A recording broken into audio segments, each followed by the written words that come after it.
नमस्कार, आप देख रहे हैं टॉप एजेंडा। मैं हूं आपके साथ नदी भटनागर। बुलेटिन की शुरुआत लखनऊ से खबर के साथ। बाबा साहेब की जयंती पर बीजेपी आज बड़े स्तर पर कार्यक्रम करेगी।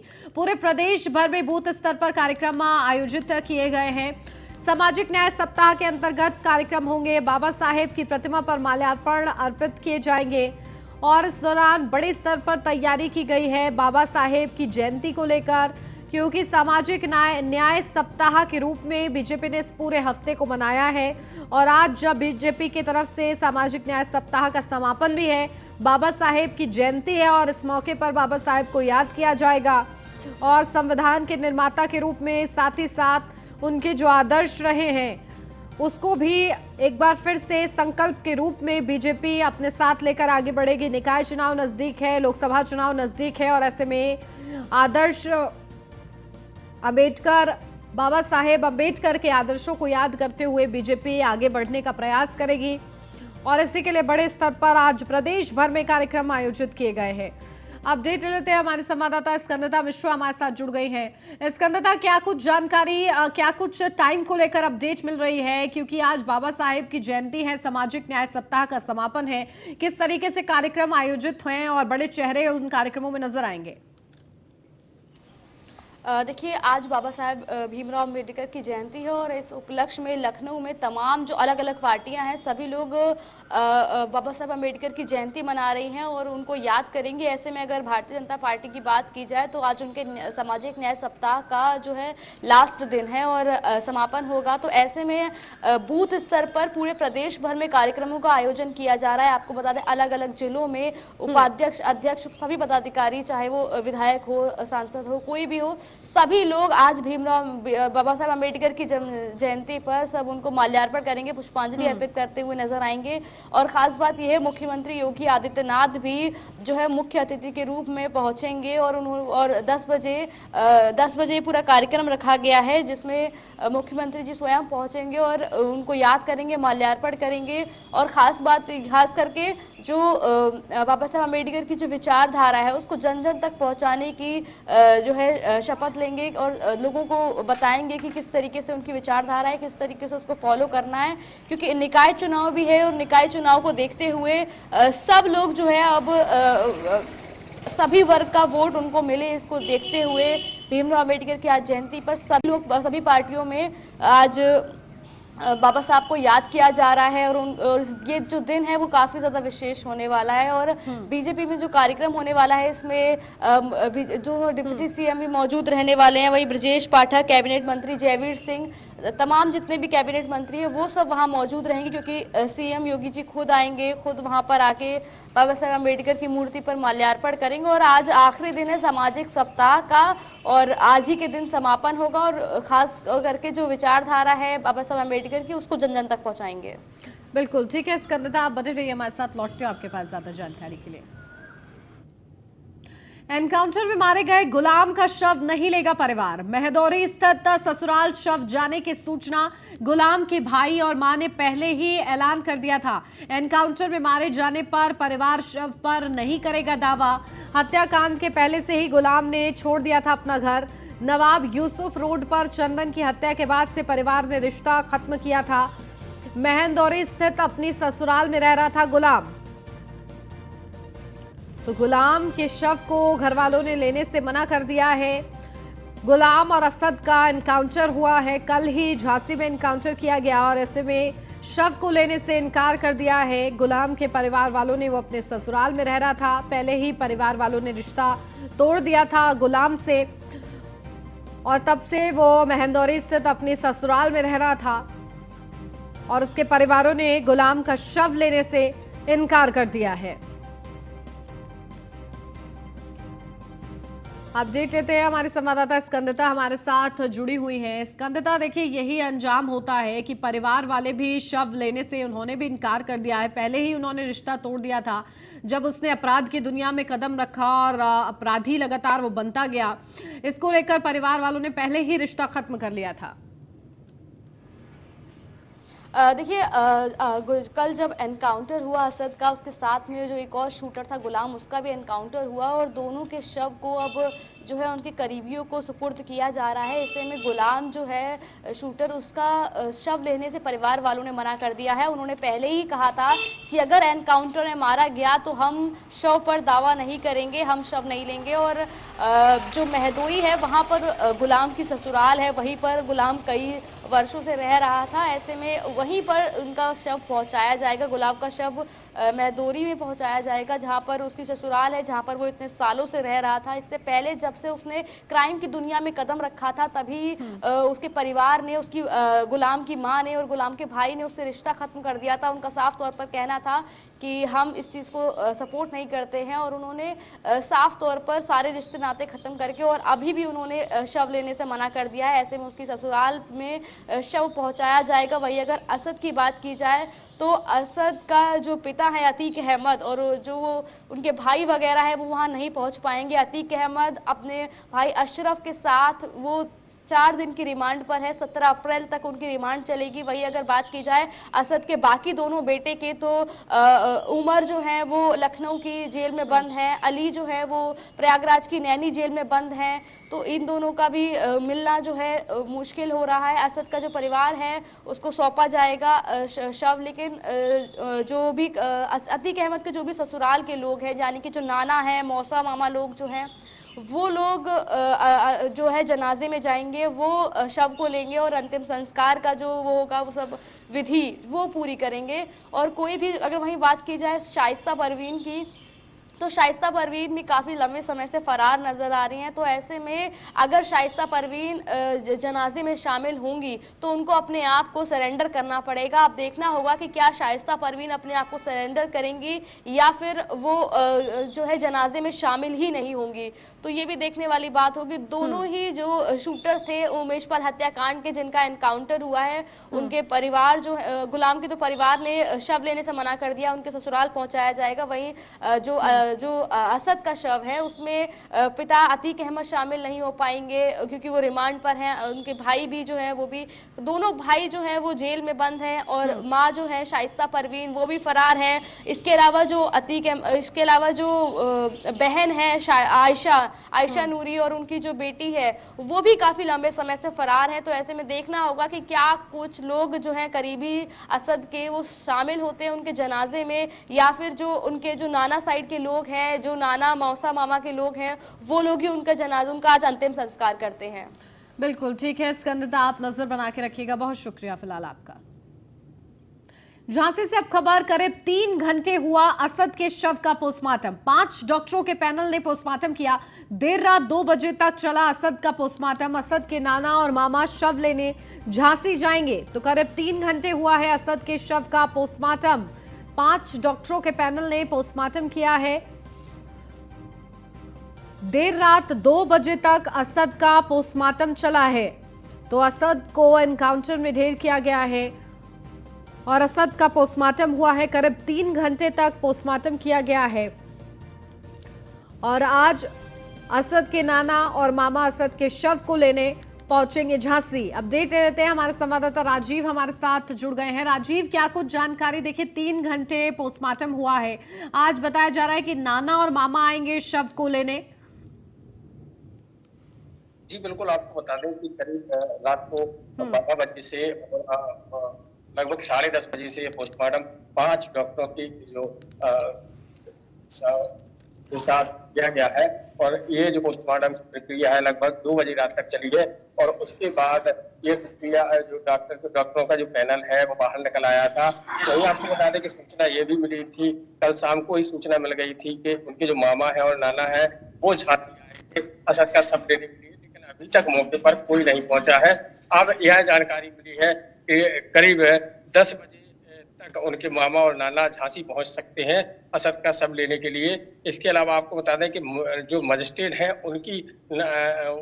उनके द्वारा यहाँ पर पंचनामा करवाया गया था और वीडियोग्राफी भी कराई गई थी, और बारीकी से जो डेड बॉडी है उनका परीक्षण भी किया गया था, और कितनी गोली लगी है इसको भी पूरी तरीके से परीक्षण कर फिर पोस्टमार्टम के लिए ले जाया गया था। बिल्कुल। और देखिए क्या वीडियोग्राफी भी हुई है असद के पोस्टमार्टम को लेकर, क्योंकि बड़े सवाल लगातार खड़े किए जा रहे हैं एनकाउंटर को लेकर भी, और क्योंकि एनकाउंटर की भी एक पूरी प्रक्रिया होती है, तो क्या वीडियोग्राफी भी हुई है? जी बिल्कुल, आपको बता दें कि वीडियोग्राफी भी हुई है। जो स्थानीय नगर मजिस्ट्रेट हैं, उनके सामने पूरा परीक्षण कराया गया है, पूरी गहनता के साथ पूरा जो कितनी गोली लगी है सबको, कितनी गोली गुलाम को लगी है। तो किसी भी तरीके से जो है पुलिस प्रशासन या नहीं करना चाहता है जिसमें कोई सवाल उठे। जी बिल्कुल। और ठीक है, बहुत शुक्रिया आपका तमाम जानकारी के लिए राजीव। अतीक अहमद नहीं होगा बेटे असद के जनाजे में शामिल, कानूनी पेच के चलते मंजूरी नहीं मिली है। असद का शव करीबी को सुपुर्द किया जाएगा। शव लेने झांसी जाएंगे असद के नाना और मामा। तो बड़ी अपडेट आपको बता दें, अतीक अहमद अपने बेटे असद के जनाजे में शामिल नहीं हो पाएगा। कानूनी पेच के चलते मंजूरी नहीं मिली है अतीक अहमद को कि वो अपने बेटे के जनाजे में शामिल हो सके। शव लेने झांसी जाएंगे असद के नाना और मामा, तो किसी करीबी को सौंपा जाएगा असद का शव। जहां अतीक अहमद जनाजे में शामिल होने नहीं पहुंचेंगे क्योंकि कानूनी पेच के चलते मंजूरी नहीं मिली है। अतीक अहमद इस वक्त रिमांड पर है। उमेश पाल हत्याकांड मामले में उन पर जांच चल रही है, पूछताछ हो रही है, और इसी के चलते अतीक अहमद अपने बेटे असद के जनाजे में शामिल नहीं हो पाएंगे।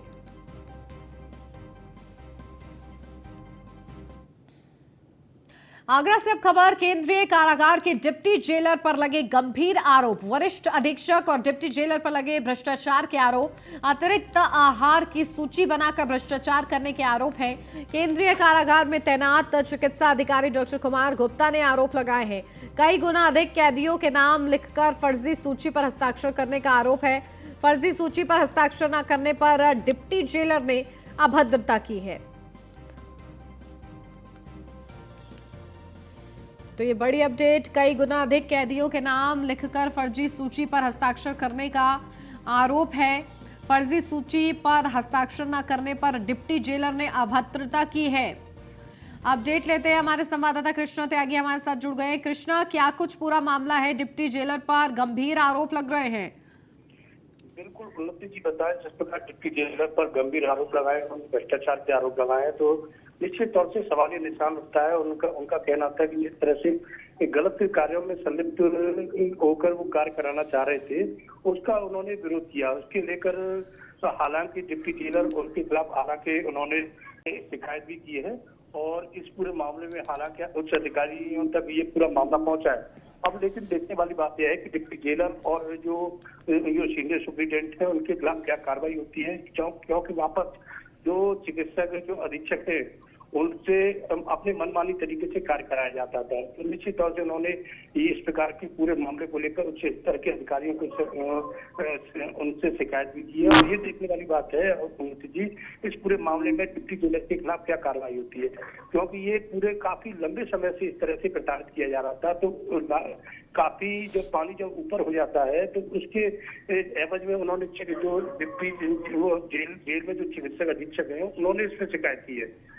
जी बिल्कुल। तो देखिए किस तरीके से इस पूरे मामले का संज्ञान लिया जा रहा है। अब बताया जा रहा है कि जिस तरह से जो उच्च स्तर के अधिकारियों में संज्ञान में बात आई है, जांच कर कार्रवाई की बात कही जा रही है, लेकिन ये पूरा मामला मीडिया के संज्ञान में भी आया है। तो निश्चित जिस तरह से जो सरकार जो भ्रष्टाचार और नीति पर जीरो टॉलरेंस की नीति पर काम कर रही है, तो निश्चित तौर से डिप्टी जेलर के खिलाफ जो बड़ी कार्रवाई होना तय माना जा रहा है। और इस पूरे मामले में हालांकि अभी जांच की बात जरूर कही जा रही है, लेकिन जब जो तथ्य और जो सामने आए हैं, उन्होंने जो आरोप लगाए हैं, तो निश्चित तौर से बड़ी कार्रवाई होना संभव बताया जा रहा है। जी बिल्कुल ठीक है, बहुत शुक्रिया कृष्णा आपका तमाम जानकारी के लिए। शाहजहांपुर से अब खबर, शिवम जौहरी हत्याकांड में आरोपी गिरफ्तार। पीट कर युवक की हत्या की थी। एसओजी और थाना सदर बाजार पुलिस ने कार्रवाई की है। घटना में शामिल 4 अभियुक्तों को पुलिस ने गिरफ्तार किया है। घटना से संबंधित सीसीटीवी, डीवीआर की हार्ड डिस्क बरामद, फाइबर का पाइप, हाथ पैर बांधने में प्रयोग की गई रस्सी भी बरामद की गई है। तो एसओजी और थाना सदर बाजार पुलिस ने कार्रवाई की है। घटना में शामिल 4 अभियुक्तों को पुलिस ने गिरफ्तार किया है। तो फाइबर का पाइप, हाथ पैर बांधने में प्रयोग की गई रस्सी भी बरामद की गई है।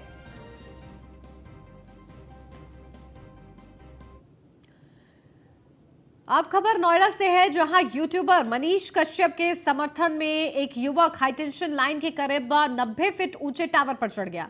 करीब 1.5 घंटे तक युवक ने हाई वोल्टेज ड्रामा किया। स्थानीय लोगों की सूचना पर मौके पर पहुंची सेक्टर 39 कोतवाली पुलिस ने पहले तो युवक को समझाकर नीचे उतार आने की अपील की, लेकिन उसने पुलिस की एक ना सुनी। इसके बाद एसीपी नोएडा रजनीश वर्मा ने हाइड्रोलिक प्लेटफॉर्म की मदद से युवक को सुरक्षित नीचे उतारा है।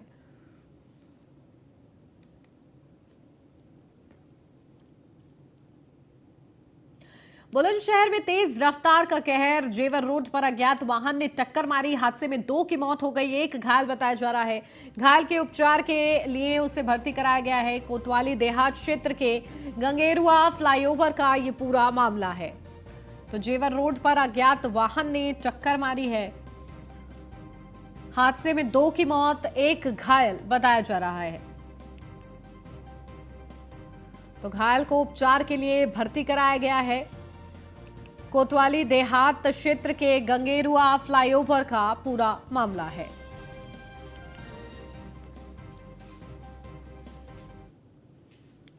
मेरठ से अब खबर है, जहां कोतवाली थाना क्षेत्र के बच्चा पार्क पर चाउमीन खा रहे बीजेपी विधायक अमित अग्रवाल के पीए से अभद्रता का आरोप लगे हैं। जब बीजेपी विधायक के पीए रितेश मांगा और शिवा सिंगल बच्चा पार्क पर खड़े होकर चाउमीन खा रहे थे, तो इसी दौरान एक बाइक की दूसरी बाइक से टक्कर हो गई, जिसके बाद बीजेपी विधायक के पीए ने मौके पर मौजूदा पुलिसकर्मी से बाइक के कागज चेक करने के लिए कह दिया।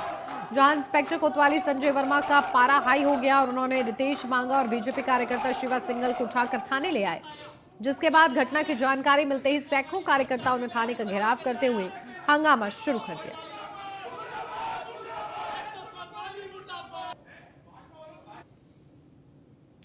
आखिरकार लापता बैंक कर्मचारी का शव आसफ नगर झाल से बरामद हो गया है, लेकिन परिजनों और ग्रामीणों ने पोस्टमार्टम कराने से मना कर दिया है, जिसके चलते रुड़की सिविल अस्पताल में पीएम की कार्रवाई नहीं हो सकी और परिजन एम्स ऋषिकेश ले गए। परिजनों का आरोप था कि बैंक कर्मी की हत्या की गई है, ऐसे में पोस्टमार्टम रिपोर्ट में छेड़छाड़ की जा सकती है। बता दें कि इस मामले में 3 लोगों पर अपहरण का केस दर्ज किया गया है।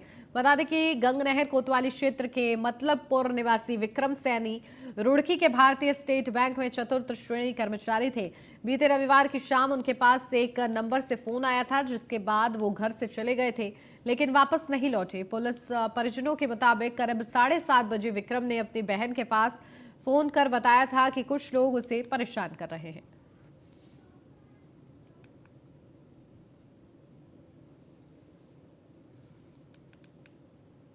रिपोर्ट लिखवा दी, हमारी बहन को फ़ोन भी किया, उसने हमारे भाई ने सारा परिस्थिति बता दी कि मेरे साथ में ऐसा बदतमीजी हो रही है, मेरे साथ में मुझे प्रेशर दिया जा रहा है या दबाव दिया जा रहा है और हमारे भाई को टॉर्चर किया गया। और जब हमारे भाई ने 3 आदमियों के नाम बता दिए तो हमारी बहन सुनते हुए, तो जब नाम बता दिया तो उन्होंने उस बंदे से फ़ोन छीन लिया हमारे भाई से। उत्तराखंड में लगातार बढ़ती आपराधिक घटनाओं को लेकर एनकेपी की छात्राओं और एनएसयूआई की महिला कार्यकर्ताओं ने डीएम कार्यालय का घेराव किया। एनएसयूआई की नेता दिव्या रावत ने आरोप लगाया कि उत्तराखंड में आपराधिक गतिविधियां बढ़ती जा रही हैं, लगातार महिलाओं पर अत्याचार बढ़ता जा रहा है और सरकार आंख मूंद कर बैठी है। एनएसयूआई जल्द आंदोलन करने को मजबूर होगी।